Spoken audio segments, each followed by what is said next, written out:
Bismillahirrahmanirrahim. Assalamualaikum warahmatullahi wabarakatuh. Alhamdulillah hamdan katsiran thayyiban mubarakan fihi kama yuhibbu rabbuna wa yarda. Asyhadu an la ilaha illallah wahdahu la syarikalah wa asyhadu anna Muhammadan abduhu wa rasuluh. Allahumma salli ala Muhammad wa ala ali Muhammad kama sallaita ala Ibrahim wa ala ali Ibrahim innaka Hamidum Majid wa barik ala Muhammad wa ala ali Muhammad kama barakta ala Ibrahim wa ala ali Ibrahim innaka Hamidum Majid. Allahumma la sahla illa ma ja'altahu sahla wa anta taj'al hazina idza syi'ta sahla. Allahumma 'allimna ma yanfa'una wa anfa'na bima 'allamtana wa zidna 'ilman wa fahman. Allahumma ati nufusana taqwaha wa zakkiha anta khairu man zakkaha anta waliyuha wa maulaha. Allahumma inna na'udzubika min 'ilmin la yanfa' wa min qalbin la yakhsha wa min nafsin la tashba wa min da'watin la yustajabu laha. Allahumma arinal haqqa haqqan warzuqna ittiba'ah wa arinal batila batila warzuqna ijtinabah. Allahumma inna nas'aluka minal khairi kullihi ajilihi wa ajilihi ma 'alimna minhu wa ma lam na'lam wa na'udzubika minasyarri kullihi ajilihi wa ajilihi ma 'alimna minhu wa ma lam na'lam. Allahumma aslih lana niyyata wa dzurriyyata wal aqwala wal a'mala ya arhamar rahimin. Alhamdulillah, puji dan syukur kita panjatkan kepada Allah tabaraka wa taala atas limpahan nikmat dan karunia yang Allah taala berikan kepada kita. Salawat beserta salam senantiasa kita curahkan kepada junjungan kita Nabi Muhammad sallallahu alaihi wasallam.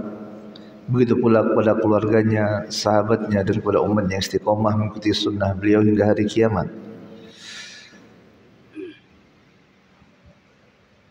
Ikhwan fiddin wa akhwati fillah, azzani Allah wa iyyakum.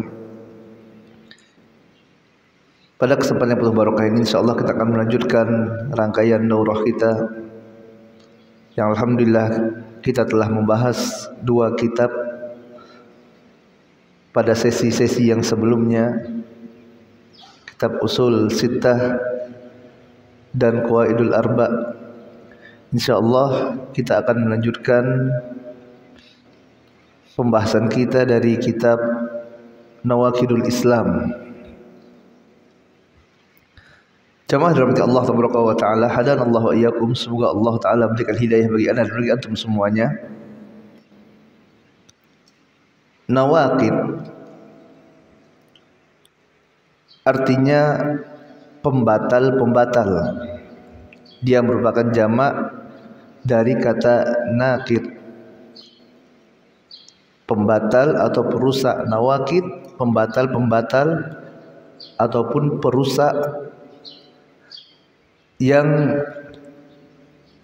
kata ini di antaranya Allah Ta'ala sampaikan dalam Al-Quranul Karim surah An-Nahl ayat 92. Allah Ta'ala berfirman, وَلَا تَكُونُوا كَالَّتِي نَقَضَتْ أَزْلَهَا مِنْ بَعْدِ قُوَّةٍ. Janganlah kalian menjadi seperti orang-orang yang dia merusak, mencerai-beraikan pintalan benangnya, yang dia sudah pintal kemudian dia cerai-beraikan. Ini kata naqid yang artinya merusak atau mencerai-beraikan. Allah Ta'ala juga berfirman, alladzina yanquduna ahdallahi min ba'di mitsaqih, yaitu orang-orang yang dia merusak ataupun membatalkan perjanjian dengan Allah tabaraka wa taala setelah mereka berjanji. Dalam surah Al-Baqarah ayat 27. Ini adalah kata naqid, pembatal. Yang ini akan kita bahas insyaallah kitab dengan judul Nawaqidul Islam. Di sana juga para ulama menulis kitab fikih yang berjudul Nawaqidul Wudu, artinya apa? Pembatal-pembatal wudu atau perusak wudu. Artinya ada nanti amalan-amalan yang jika dilakukan oleh seorang yang dia telah berwudu, maka wudunya bisa batal. Contoh misalnya buang air, buang angin. Nah, ini adalah pembatal-pembatal wudu.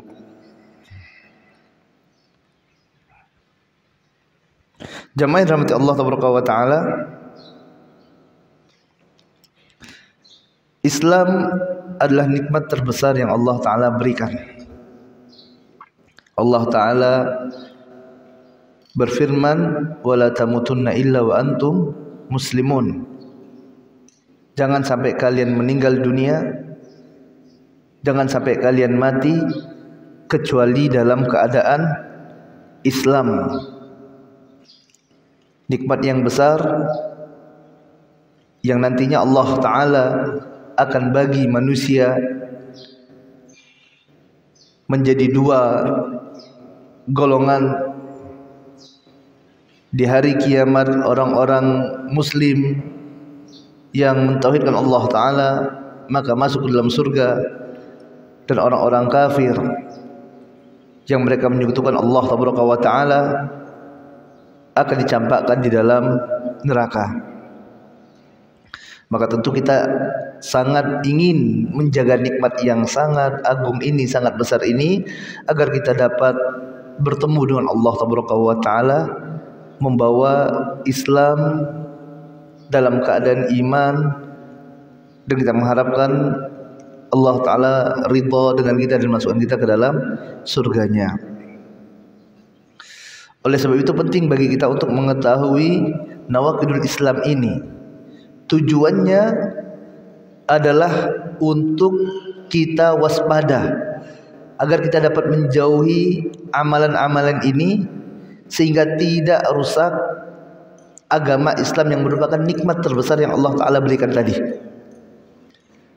Ini tujuan utama kita belajar nawaqidul Islam, bukan untuk memvonis orang lain keluar dari Islam, bukan. Adapun yang menetapkan seorang itu keluar atau tidaknya dari agama Islam, ini adalah urusan qadhi, urusan hakim, mujtahid, mereka yang menetapkan dengan ilmu.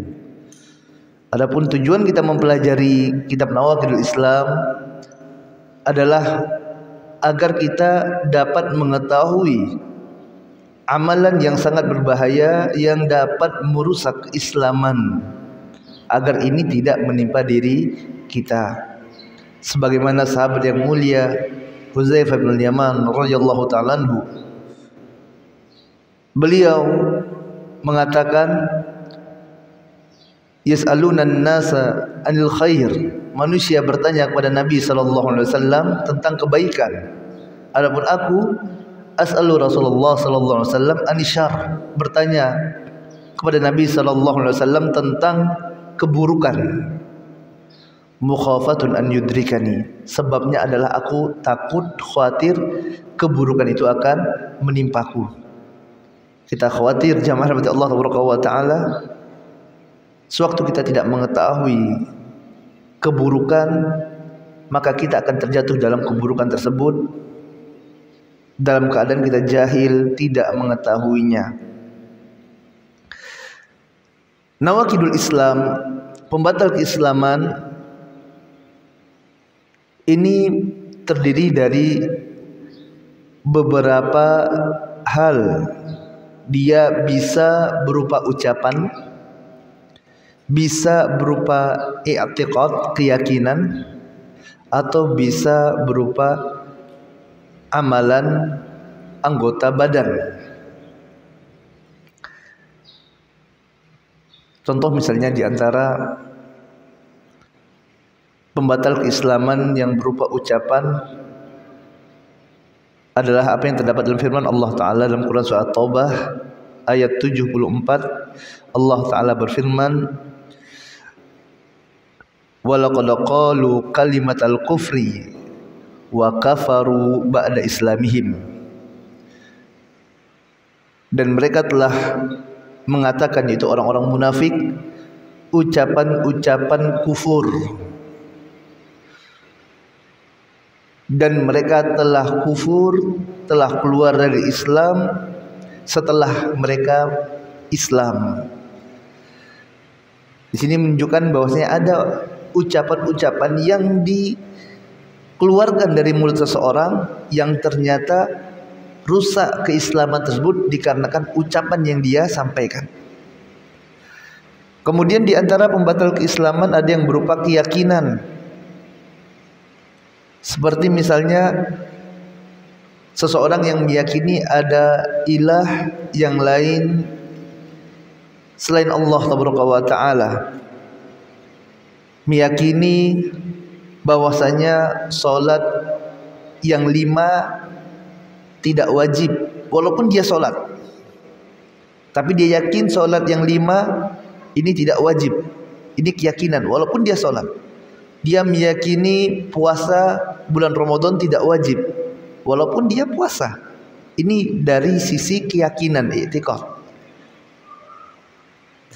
Kemudian ada juga pembatal keislaman yang berupa amal jawarih, amalan anggota badan, seperti sujud kepada selain Allah, kemudian beribadah menyembelih untuk selain Allah.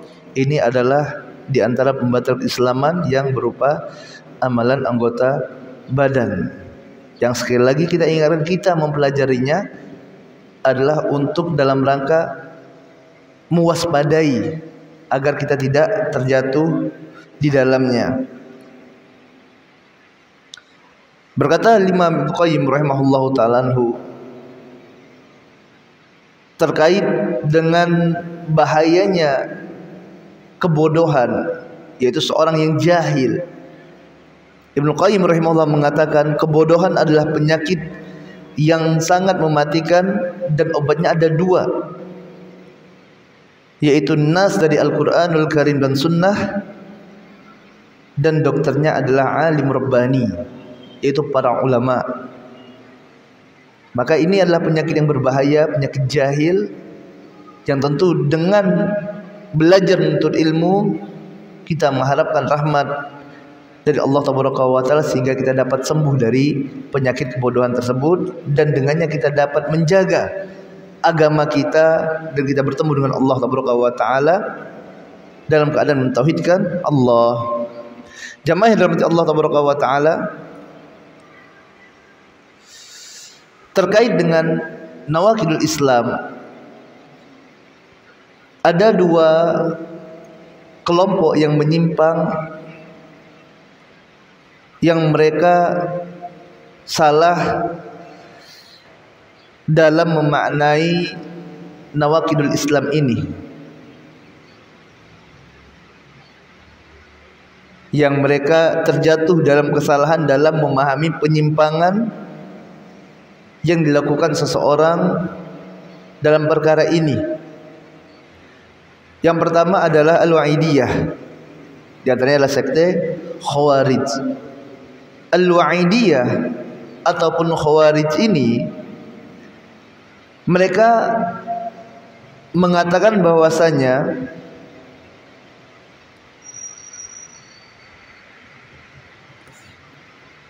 suatu amalan maksiat kepada Allah, dosa besar, ini menyebabkan seorang keluar dari Islam.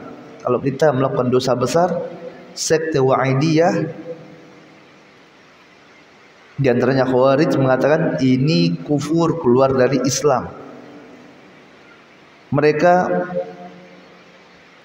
mengkafirkan seseorang dengan tanpa hak, dengan salah, padahal seorang yang memiliki usul iman yang melakukan dosa besar, mereka tahta masyiatillah, urusannya diserahkan kepada Allah Taala. Apabila Allah Taala ingin ampunkan maka Allah akan ampunkan bifadlihi wa rahmatihi, dengan rahmat dan kasih sayang Allah. Dan jika Allah Ta'ala ingin azab, maka Allah akan azab biadlihi, dengan keadilan dari Allah Ta'ala. Adapun sekte Wa'idiyah ini, mereka mengatakan pelaku dosa besar wajib untuk diazab. Pelaku dosa besar keluar dari Islam. Mereka mengatakan perkara kufur padahal Allah tidak mengkafirkannya. Ini Khawarij. Ini kelompok yang pertama. Kelompok yang kedua adalah kelompok Murji'ah. Mereka mengatakan bahwa perkara yang jelas kekufurannya, jelas Allah Ta'ala mengatakan ini kufur, keluar dari Islam, jelas Nabi Muhammad SAW mengatakan perkara ini adalah sesuatu yang mengeluarkan seorang dari agama Islam. Akan tetapi sekte Murji'ah ini mereka katakan ini tidak keluar dari Islam, karena mereka beranggapan yang namanya iman itu cukup di hati saja, tidak berkaitan dengan amal anggota badan ataupun ucapan lisan. Akhirnya orang mau maksiat seperti apapun, melakukan kekufuran seperti apapun, tetap orang ini mukmin kamilul iman, kata mereka. Walaupun melakukan dosa yang sudah sangat jelas sekali kekufurannya dan dijelaskan dalam banyak dalil, namun mereka tetap mengatakan ini mukmin yang sempurna imannya. Ini adalah Murji'ah. Dua kelompok ini, yaitu Al-Wa'idiyah, Khawarij dan Murji'ah, ini adalah kelompok yang menyimpang. Adapun Ahlu Sunnah berada pertengahan. Ahlu Sunnah wal Jamaah bukan berakidah seperti akidahnya Khawarij yang serampangan mengatakan orang semuanya kafir keluar dari Islam. Akan tapi Ahlu Sunnah juga tidak seperti Murji'ah, yang mana orang telah jelas sekali kekufurannya, tidak dikatakan orang ini keluar dari Islam. Ahlu Sunnah pertengahan, adil.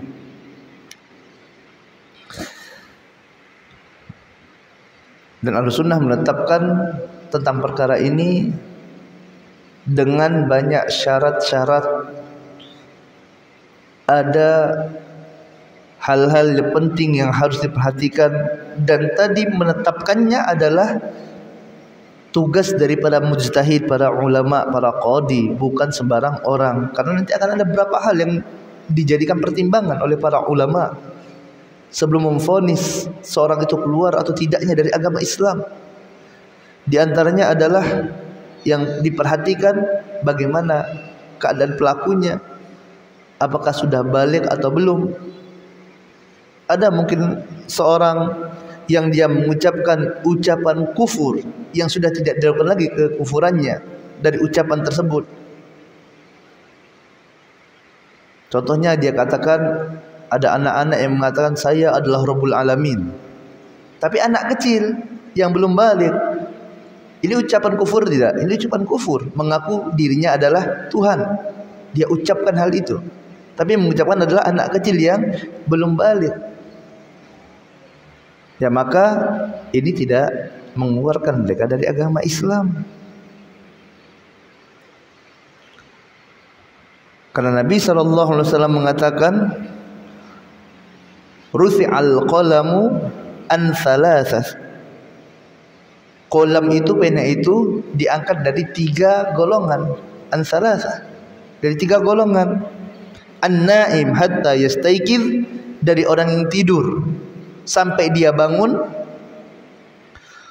Wa an-sabi hatta yahtalim, dari anak kecil sampai dia mimpi udah balik. Wa anil majnun hatta ya'qil, dan dari orang gila sampai dia berakal. Maka orang anak kecil jika dia mengucapkan ucapan-ucapan kufur, ya maka tidak mengeluarkan dia dari agama Islam, kata para ulama. Ya karena ada syarat, yaitu harus baligh.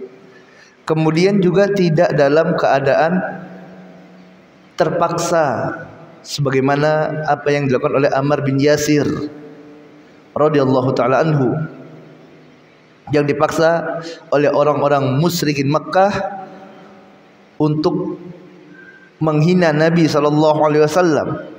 Dan penghinaan terhadap Nabi Muhammad SAW adalah ucapan kekufuran. Disuruh untuk mencela Nabi Muhammad SAW, dan beliau dalam keadaan tersiksa. Sebelumnya orang tuanya sudah dibunuh, dan orang-orang ini memang sewaktu mengancam tadi mereka memiliki kemampuan. Maka pada saat itu Ammar bin Yasir pun mengucapkan celaan kepada Nabi Muhammad SAW. Akan tetapi Nabi SAW bersabda, sungguh Allah Ta'ala telah memaafkan untukku dan umatku kesalahan yang disebabkan karena nasyan, karena lupa, dan apa yang mereka dipaksa untuk melakukannya. Hadis dari Ibnu Majah. Artinya kalau terpaksa tidak masalah, dan ini dalam keadaan darurat. Sesuatu yang mengancam jiwanya, kalau tidak diucapkan dia akan dibunuh, maka diperbolehkan. Ada kaidah yang mengatakan ad-daruratu tubihul mahzurat. Keadaan darurat membolehkan seorang untuk mengerjakan yang diharamkan oleh Allah Taala. Ada 5 hal yang masuk dalam kategori darurat. Yang pertama adalah hifzun nafas, menjaga jiwanya. Yang kedua hifzuddin, menjaga agamanya. Yang ketiga hifzul aql, menjaga akalnya. Yang keempat hifzun nasl, menjaga keluarganya. Yang kelima hifzul mal, menjaga harta. Ini daruriyatul khams, 5 perkara darurat yang pada saat itu tubihul mahzurat, diperbolehkan seseorang mengerjakan yang diharamkan oleh Allah Taala. Jika 5 ini terancam jiwanya, terancam akalnya, terancam agamanya, terancam keluarganya, terancam hartanya, maka pada saat itu dia perbolehkan seorang untuk melakukan yang haram sebatas kebutuhannya saja. Dan ini dilakukan oleh Ammar bin Yasir radhiyallahu taala anhuma. Jamaah dirahmati Allah taala, hadanallahu wa iyyakum. Ya, kita akan mulai membahas kitab Nawaqidul Islam ini, yang mana di sini muallif membawakan 10 sebab rusaknya keislaman seseorang, yang mana 10 ini bukan batasan, akan tetapi 10 ini merupakan perkara yang sering menimpa kaum muslimin, yang dapat merusak akidah mereka, dapat merusak syahadat mereka, asyhadu an la ilaha illallah, asyhadu anna Muhammadar Rasulullah, dapat menyebabkan mereka keluar dari agama Islam. Nah, fadhal. Bismillahirrahmanirrahim. Alhamdulillahirabbil alamin, wassalatu wassalamu ala nabiyina Muhammadin wa ala alihi wa sahbihi wa man tabi'ahu bi ihsanin ila yaumiddin. Ustadzana wa wafaradallahu li wa lahu wal hadirin wa jami'il muslimin. Thumma qala mu'allif rahimahullahu ta'ala, bismillahirrahmanirrahim. Ilam anna nawaqidul islami asyrah. Al-awwal الشرك في عبادة الله تعالى. قال الله تعالى إن الله لا يغفر أن يشرك به ويغفر ما دون ذلك لمن يشاء. وقال إنه من يشرك بالله فقد حرم الله عليه الجنة ومأواه النار وما للظالمين من أنصار. ومنه الذبح لغير الله كمن يذبح للجن أو للقبر. طيب. Muallif rahimahullah ta'ala anhu kembali memulai kitabnya dengan basmalah. Bismillahirrahmanirrahim. Dan ini sebagaimana telah kita bahas pada pertemuan yang sebelumnya, basmalah ba di sini adalah ba al-isti'anah. Beliau memohon pertolongan dari Allah Taala agar Allah Ta'ala berikan manfaat dari tulisannya, agar Allah Ta'ala jadikan apa yang beliau susun mendatangkan manfaat bagi dirinya dan bagi orang-orang yang membacanya. Bismillahirrahmanirrahim. An-Nakidul Awwal, pembatal yang pertama dari 10 pembatal yang beliau sampaikan. Yang pertama adalah asyirku fil ibadah, yaitu menyekutukan Allah Ta'ala dalam ibadah. Beliau bawakan pembatal yang pertama adalah menyekutukan Allah, karena ini merupakan sesuatu yang banyak dilakukan oleh kaum muslimin yang mereka serahkan ibadahnya kepada Allah, serahkan juga ibadahnya kepada selain Allah. Ini syirik. Jadi syirik itu bukan dia tidak beribadah kepada Allah, bukan. Akan tapi dia juga ibadah kepada Allah, namun di sisi yang lainnya dia ibadah kepada selain Allah. Dia berdoa minta kepada Allah dalam suatu momen, dia minta kepada Allah, dalam momen yang lainnya dia minta kepada selain Allah. Ataupun dia menyamakan, memberikan sesuatu kepada selain Allah apa yang merupakan khususan bagi Allah Ta'ala. Oleh sebab itu para ulama menjelaskan makna dari syirik adalah tasfiyatu ghairillahi billah fima huwa min khasaisillah, yaitu menyamakan sesuatu selain Allah dengan Allah pada perkara-perkara yang merupakan kekhususan bagi Allah. Dan diantaranya adalah ibadah. Ibadah adalah sesuatu yang khusus, hanya boleh diberikan untuk Allah. Maka hendaklah kaum muslimin pelajari apa saja ini ibadah. Macam-macam ibadah itu apa saja, yang mana semua ibadah ini hanya boleh dia berikan kepada Allah. Sewaktu seorang beribadah untuk Allah, beribadah juga untuk selain Allah, maka dia telah menyekutukan Allah, dan ini adalah pembatal keislaman. Dalilnya adalah firman Allah Ta'ala, innallaha la yaghfiru an yushraka bihi wa yaghfiru ma duna dzalika liman yasha.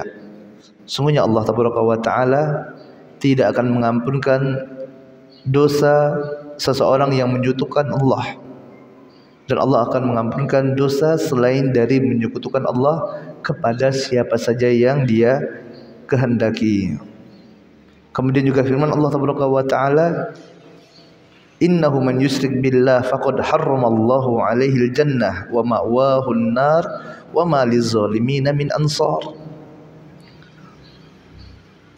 Allah Ta'ala mengatakan, sungguh barang siapa yang dia menyekutukan Allah dengan sesuatu apapun juga, faqad harramallahu alaihi al-jannah, maka Allah haramkan bagi mereka surga. Artinya kalau diharamkan surga, di mana tempat kembalinya? Neraka. Allah yang mengatakan Allah haramkan surga. Wa ma'wahun nar, dan tempat kembalinya adalah neraka. Wa ma liz-zalimina min ansar, dan tidak ada bagi orang-orang zalim ini penolong, ya tidak ada yang dapat menolongnya dari azab Allah Ta'ala. Ya, ini adalah pembatal keislaman yang pertama yang disampaikan oleh muallif, yaitu seorang yang beribadah, yang dia menyekutukan Allah dalam perkara yang merupakan khususan bagi Allah. Di antaranya adalah ibadah. Di antaranya adalah ibadah. Dan ibadah ada dua ciri sesuatu itu disebut dengan ibadah. Secara garis besar, sesuatu itu disebut ibadah. Yang pertama, jika Allah Ta'ala perintahkan. Allah perintahkan sesuatu, maka itu adalah ibadah. Artinya Allah ridho, Allah cinta perkara itu. Kita dapat ya ayat dalam Al-Quranul Karim ataupun hadis Nabi yang di sana menggambarkan Allah perintahkan sesuatu, maka sesuatu itu adalah ibadah kepada Allah. Contoh, Allah Ta'ala katakan, fasalli li rabbika wanhar, dirikanlah solat dan sembelihlah. Ini perintah, maka solat adalah ibadah, begitu juga menyembelih adalah ibadah. Karena solat dan menyembelih adalah ibadah, maka tidak boleh diberikan kepada selain Allah, dan tidak boleh diberikan kepada Allah dan kepada selain Allah. Dia contohnya menyembelih pada hari raya Idul Adha, dia berkorban untuk Allah. Tapi sewaktu ada yang sakit dari saudaranya, anaknya sakit, dia sembelih untuk jin. Ini syirku billah. Ini menyekutukan Allah. Kenapa? Karena menyembelih hanya boleh ditujukan untuk Allah, dan dia merupakan nau' minal ibadah, di antara jenis ibadah kepada Allah Ta'ala. Kemudian yang kedua adalah sesuatu itu disebut ibadah jika Allah Ta'ala puji pelakunya. Jika Allah puji, maka ini adalah ibadah. Dalilnya di antaranya adalah dalam surah Al-Insan ayat ke-7. Allah Ta'ala berfirman, yufuna bin nadri wa yakhafuna yawman kana syarruhu mustatira. Allah memuji orang-orang yang menyempurnakan nazarnya dan takut dengan suatu hari yang syarruhu mustatira, kejelekan pada hari itu merata. Di sini Allah Ta'ala memuji orang yang menyempurnakan nazarnya. Dia bernazar, kemudian dia penuhi nazarnya, dipuji oleh Allah. Maka tahulah kita bahwasanya nazar adalah ibadah. Kenapa? Karena Allah puji orang yang mengerjakannya. Ini dua indikasi sesuatu itu disebut ibadah kepada Allah. Yang pertama, Allah perintahkan. Yang kedua, Allah puji pelakunya. Ini adalah ibadah, dan ibadah ini hanya boleh kita berikan untuk Allah Ta'ala semata saja. Baik, wassalam. Assalamualaikum warahmatullahi wabarakatuh. Assalamualaikum warahmatullahi wabarakatuh. Man ja'ala bainahu wa bainallahi wasa'idun yad'uhu fara'i jama'ah. Pembatal yang kedua dari pembatal-pembatal Islam yang disampaikan oleh muallif rahimahullahu ta'ala anhu adalah seseorang yang mengambil perantara antara dirinya dan Allah Ta'ala. Maksudnya di sini adalah menjadikan antara dia dan Allah ini perantara dari makhluk-makhluk Allah. Dia berdoa, dia tidak langsung berdoa kepada Allah, akan tapi dia berdoa minta melalui perantara dulu. Perantara apa? Misalnya patung orang soleh, dia minta melalui patung itu. Tujuannya minta pada siapa? Pada Allah. Orang-orang kufar itu Pak, musyrikin Mekah ataupun orang-orang kufar, mereka tidak minta pada patung. Mereka mintanya kepada siapa? Kepada Allah Ta'ala. Dan patung ini adalah patung orang-orang soleh yang mereka anggap diri mereka ini banyak dosa. Mereka tidak mau minta langsung kepada Allah karena mereka menyadari dirinya penuh dengan maksiat, penuh dengan dosa. Maka butuh perantara. Siapa yang mereka ambil jadi perantara? Orang-orang soleh yang telah meninggal dunia. Mereka bikin patung. Mereka minta kepada Allah melalui perantara patung. Ini tidak dibenarkan dalam syariat Islam. Dia minta kepada Allah melalui perantara kubur orang soleh yang telah meninggal. Ini tidak dibenarkan oleh syariat Islam. Jika kita berdoa, berdoalah langsung kepada Allah Taala. Allah Ta'ala berfirman, wa qala rabbukum ud'uni astajib lakum. Apa kata Allah? Wa qala rabbukum, Rabb kalian Allah mengatakan, ud'uni, berdoalah kalian langsung kepadaku, astajib lakum, niscaya akan aku ijabah doa-doa kalian. Ini perintah Allah jamaah. Allah perintahkan apa? Doa minta langsung kepada Allah. Jangan melalui perantara. Dan ini juga menggambarkan kepada kita bahwasanya doa adalah ibadah. Kenapa? Allah perintahkan. Ya Allah tadi katakan apa? Wa qala rabbukum ud'uni. Allah perintahkan berdoalah kalian kepadaku. Perintah Allah. Tadi kaidah sudah kita pelajari, jika Allah memerintahkan sesuatu itu adalah ibadah kepada Allah, dan ibadah hanya boleh kita serahkan kepada Allah Ta'ala semata saja.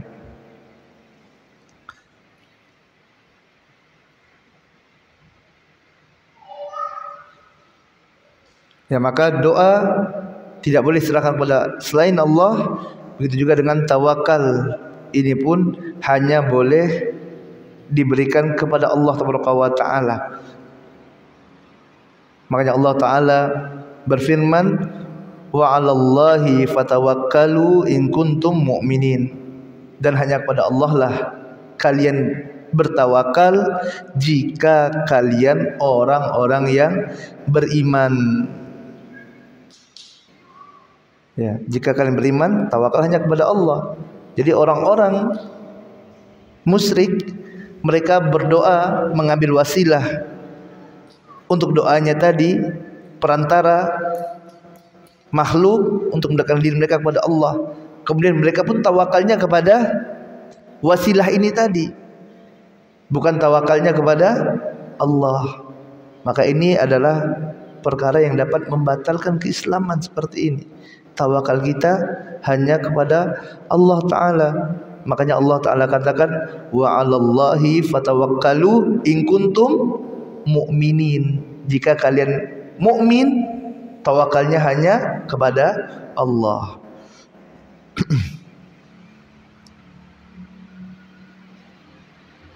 Dan iman ini ada cabang-cabangnya, ada 73 hingga 79 cabang. Semakin banyak cabang keimanan ini ada pada diri seseorang, maka akan semakin baik keimanannya, dan semakin sedikit maka akan semakin buruk keimanan yang ada pada diri seseorang tadi.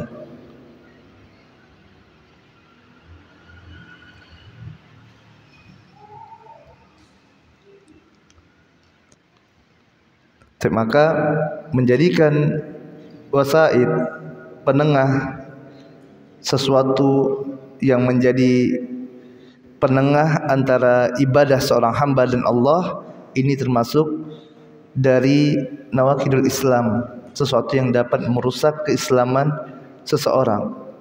Dan alasan mereka jamaah rahmat Allah Subhanahu wa taala ya untuk meminta kepada melalui perantara ini tadi, karena orang-orang soleh tadi dapat mendekatkan mereka kepada Allah dan dapat memberikan syafaat bagi mereka. Ini juga diantara alasan mereka tadi. Diri mereka kotor, mereka tidak mau langsung minta pada Allah. Dan diantara alasan lainnya juga agar mereka mendapatkan syafaat dari orang-orang soleh ini tadi.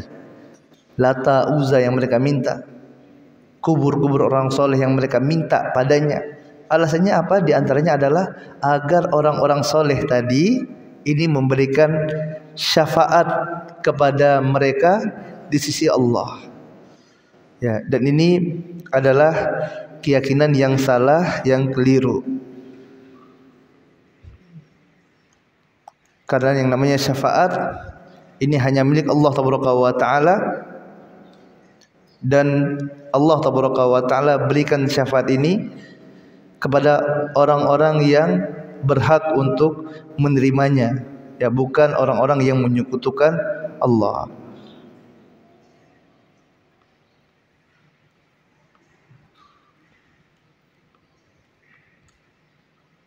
Taib Ustaz.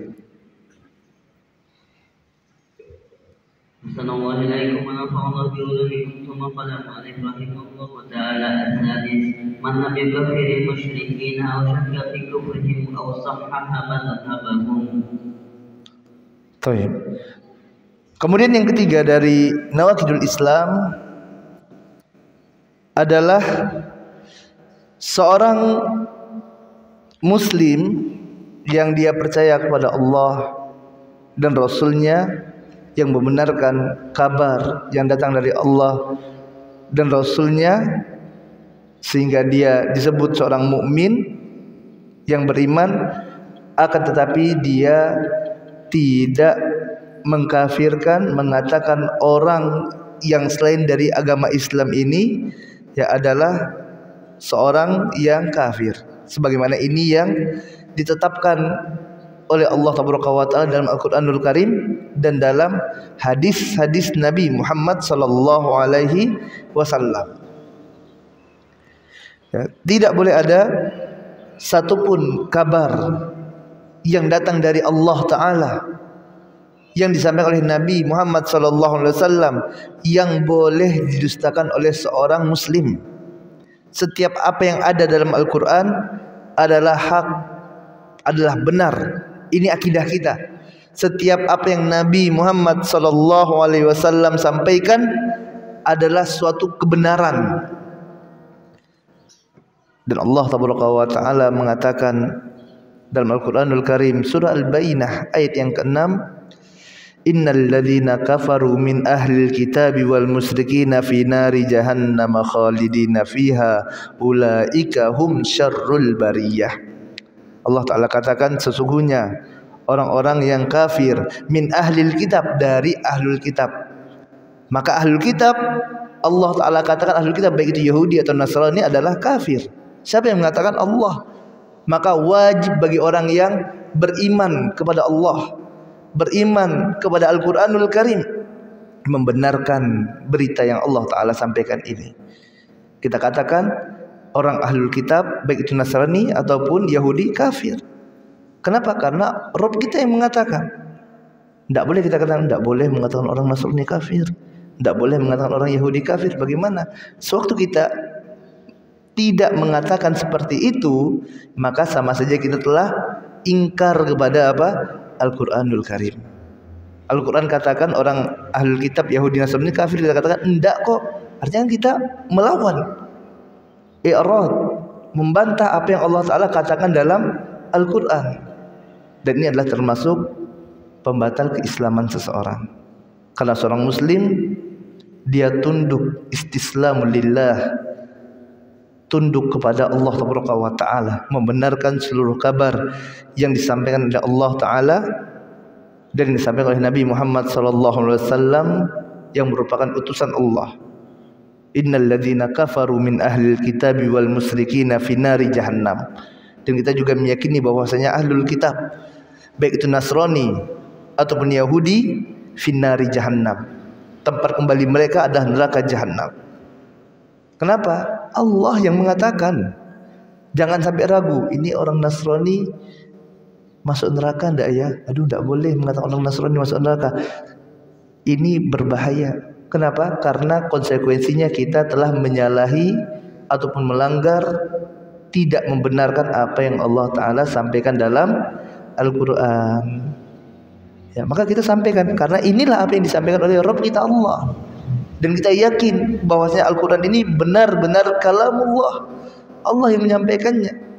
Dan Nabi SAW adalah orang yang amanah, yang menyampaikan apa yang datang dari Allah Ta'ala.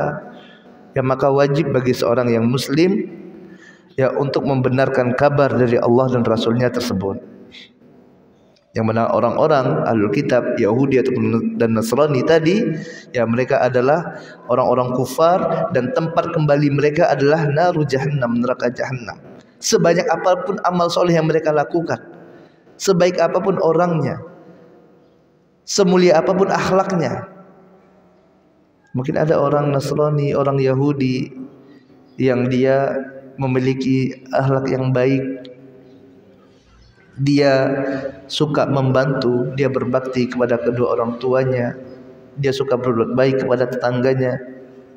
Apakah orang yang seperti ini masuk ke dalam neraka, Ustaz? Kita katakan apabila dia tidak masuk dalam agama Islam, fa ma'wahu jahannam, tempat kembalinya adalah jahannam, neraka Allah, karena Allah yang mengatakan, dan dia telah melakukan dosa maksiat yang paling besar, yaitu syirku billah, menyekutukan Allah. Sebagaimana para sahabat bertanya kepada Nabi, ya Rasulullah, ayu dzanbin a'zam, wahai Rasulullah, apa dosa besar yang paling besar? Kemudian Nabi SAW mengatakan, anta ja'ala lillahi niddan wa huwa khalaqaka, yaitu seseorang mengambil tandingan bagi Allah padahal Allah yang telah menciptakannya. Dia melakukan dosa yang sangat besar, menyekutukan Allah. Dan ingat jamaah, dosa dan kebaikan ini saling menghapus. Dosa dan kebaikan saling menghapus.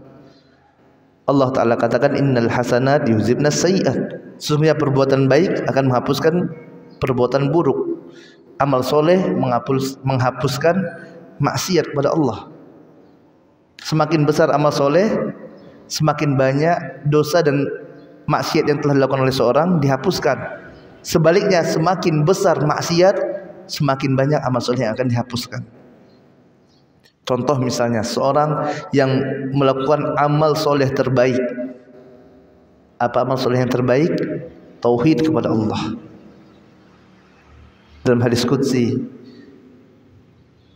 Nabi SAW mengatakan, Allah Ta'ala berfirman, ya ibadi, law ataitani biqurabil ardi khataya, summa lakitani lam tusrik bi syai'an, la ataituka biqurabihal maghfirah. Wahai hambaku, apabila kalian datang menghadapku membawa dosa sebesar bumi, dosanya bukan sebesar gunung, akan tapi apa? Sebesar bumi, kata Allah. Akan tapi engkau tidak menyekutukan aku dengan sesuatu apapun juga, la ataituka biqurabihal maghfirah, maka aku akan datang dengan sebesar bumi pula berupa ampunan. Ini jamaah, sebanyak apapun dosa seorang hamba dihapuskan dengan amal soleh yang paling besar ini, itu tauhid kepada Allah Taala. Dalam hadis Sahihul Bitaqah, Nabi SAW mengabarkan ada seorang hamba yang datang menghadap Allah membawa dosa yang sangat banyak sekali. Dihadirkan padanya tis'atun wa tis'ina sijillat, 99 catatan amal keburukan, yang satu catatan ini sewaktu dibentangkan muddal basar, sejauh mata memandang. Banyak sekali dosanya. Kemudian sewaktu hamba ini sudah berputus asa, merasa akan binasa, Allah Ta'ala katakan, innaka latuzlam, hari ini engkau tidak akan dizolimi, kata Allah. Kemudian dihadirkan padanya bitaqah, kartu bertuliskan la ilaha illallah, kartu tauhid. Diletakkanlah. Ya, sebelum diletakkan tadi hamba ini dia pesimis. Dia katakan, ma hadhihi bitaqah, ma hadhihi sijilat, ya Allah, apalah artinya kartu yang kecil ini, bitaqah la ilaha illallah, jika dibandingkan dengan sijilat, buku-buku catatan amal keburukan yang banyak tadi. Mau ditimbang oleh Allah, ya Allah, tidak ada apa-apanya, ini pasti kalah gitu kan. Kalau logika manusia pasti kalah. Dan kita lihat bagaimana manusia sampai di akhirat pun dia masih meremehkan tauhid kepada Allah. Apalah artinya la ilaha illallah ini saja dibandingkan dengan dosa yang banyak tadi. Kemudian Allah Ta'ala letakkan buku catatan amal keburukan tadi dalam satu daun timbangan. Letakkan. Kemudian Allah Ta'ala letakkan bitaqah bertuliskan la ilaha illallah pada daun timbangan yang lainnya, fatashatil sijilat. Maka sewaktu diletakkan bitaqah la ilaha illallah, buku catatan amal keburukan yang 99 tadi, yang satunya muddal basar, sejauh mata memandang ini, maka tercampak, melayang. tercampak dia. Karena apa? Karena beratnya bitokoh la ilaha illallah. Ini subhanallah. Makanya amal soleh, semakin besar amal soleh ini akan menghapuskan dosa-dosa. Sebaliknya jamaah, dosa juga, maksiat, jika dia besar, hapus amal soleh, mengalahkan amal soleh. Contohnya apa? Syirku billah. Menyekutukan Allah ini adalah dosa besar yang paling besar yang Allah haramkan pelakunya masuk ke dalam surga. Makanya Allah Ta'ala katakan dalam Quran surah Az-Zumar, la in asyraqta la yahbatanna amaluka. Apabila kalian syirik, sekutukan aku, kata Allah, maka akan aku hapuskan amal-amal soleh kalian. Habis semua amal solehnya, Pak. Solatnya, puasanya, zakatnya, birrul walidainnya. Ini amal-amal yang besar, amal-amal yang wajib. Apalagi kalau hanya berbuat baik pada tetangga, ya. Walaupun dia misalnya suka traktir temannya, suka membantu, karena dia telah melakukan dosa besar yang paling besar, itu syirku billah, hapus semua amalannya oleh Allah Taala. Tidak ada manfaat di sisi Allah. Ya. Inilah jamaah yang dirahmati Allah Taala, akidah kita. Ya, sebagai seorang muslim kita wajib membenarkan kabar yang datang dari Allah dan Rasulnya, yang mana Allah Taala telah menetapkan innal ladzina kafaru min ahlil kitabi wal musyrikina finnari jahannam khalidina fiha ulaika hum syarrul bariyah. Dan mereka adalah seburuk-buruknya makhluk, seburuk-buruknya manusia. Ya, orang Yahudi, Nasrani, ahlul kitab ini yang mereka tidak muslim, tidak Islam, maka mereka adalah orang-orang kufar dan tempat kembali mereka adalah neraka, mereka kekal di dalamnya selama-lamanya. Namun tetap, ya, bukan berarti orang-orang kufar tadi kita dilarang bermuamalah dengan mereka. Kita katakan mereka adalah orang-orang kafir. Kenapa? Karena Allah yang mengatakannya, karena kitab suci kita Al-Quranul Karim yang mengabarkan seperti itu. Namun dari sisi muamalah, ya tetap kita bermuamalah dengan muamalah yang baik. Kita tunjukkan bahwasanya Islam adalah rahmatan lil alamin. Tetap berlaku adil kepada mereka, memberikan haknya. Mereka sebagai tetangga, ya kita penuhi hak mereka sebagai tetangga. Berbuat adil kepada mereka, tidak berbuat zolim. Tetap boleh bermuamalah, melakukan jual beli dengan mereka. Ya. Walaupun kita katakan mereka adalah orang-orang kufar yang tempat kembalinya adalah neraka Allah.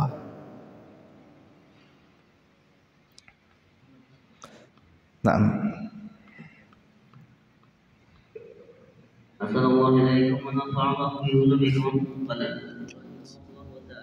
Man i'taqada anna ghayra hadis Nabi sallallahu alaihi wasallam afdalu min hadis aw anna hukma ghayrihi ahsanu min hukmihi kalladhi yufaddilu hukma tawarithi ala hukmihi fa huwa kafir. Kemudian batal yang keempat, an-naqidul rabi', yaitu barang siapa yang dia meyakini ada petunjuk yang lebih baik dari petunjuk Nabi Muhammad sallallahu alaihi wasallam, ataupun ada petunjuk yang lebih baik daripada apa yang diturunkan oleh Allah Taala dalam Al-Qur'anul Karim, maka ini akan dapat merusak keislamannya.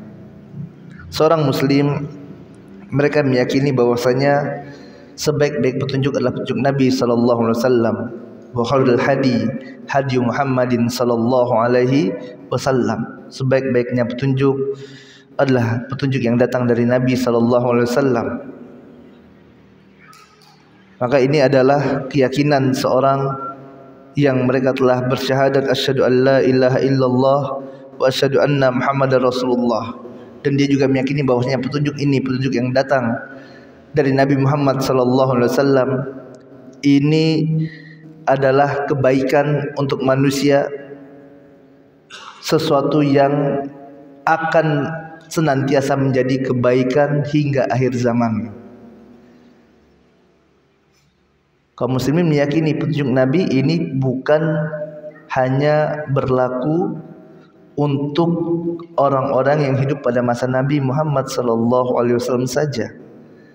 Dia katakan, oh ini sunnah Nabi hanya cocok untuk orang-orang Arab, ini sunnah Nabi hanya cocok sesuai untuk orang-orang yang hidup pada zaman Nabi.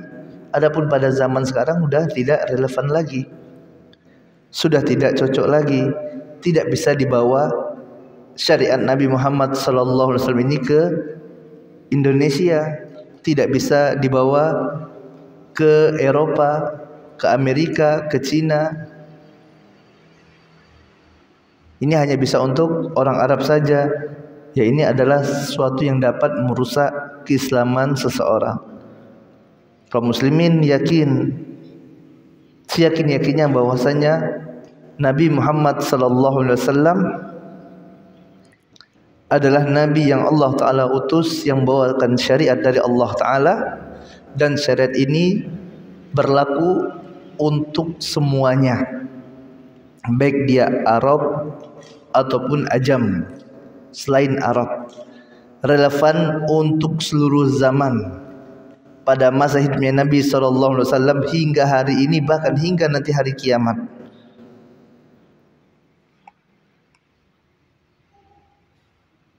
Ini adalah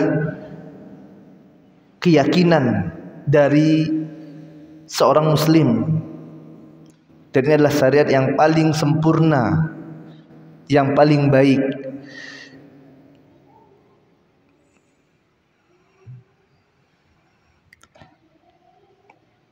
Kemudian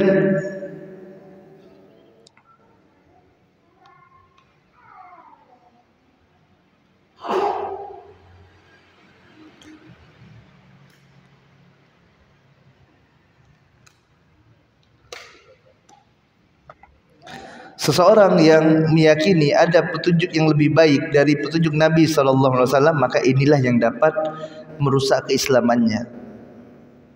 Walaupun ada seorang yang misalnya dia berhukum dengan hukum selain dari hukum Allah Ta'ala, tapi dalam akidahnya, dalam keyakinannya, dia harus meyakini bahwasanya yang terbaik adalah hukum Allah, yang terbaik adalah petunjuk Nabi Muhammad SAW. Walaupun dia tidak berhukum dengan hukum tersebut. Sama halnya dengan seorang yang dia misalnya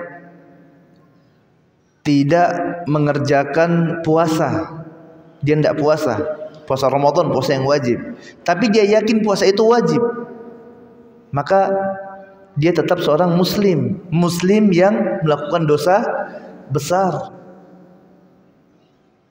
Berbeda halnya jika orang ini dia puasa, tapi dia katakan puasa Ramadan itu sebenarnya tidak wajib, padahal Allah telah mewajibkannya.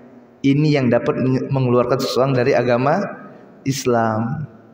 Ya, makanya ini harus kita waspadai, kita jaga betul masalah i'tiqad seperti ini, dan kita simpan dengan benar dalam hati kita tentang kesempurnaan dari petunjuk Nabi SAW ini, dan tidak ada lagi petunjuk yang lebih baik daripada petunjuk beliau SAW. Nah.